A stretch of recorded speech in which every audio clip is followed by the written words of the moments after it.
500 men sank while their king watched from shore. On the 19th of July, 1545, the Tudor warship Mary Rose capsized in the Solent.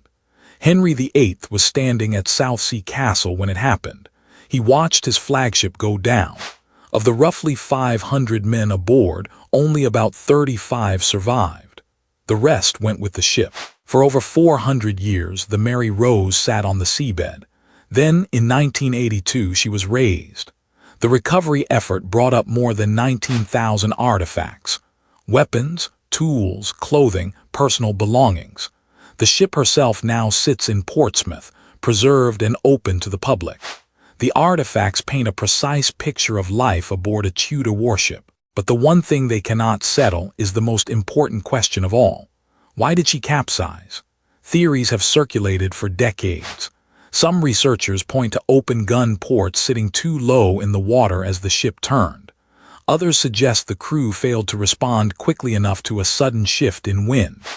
There are arguments about overloading, about poor seamanship, about structural failure. None of them have been conclusively proven.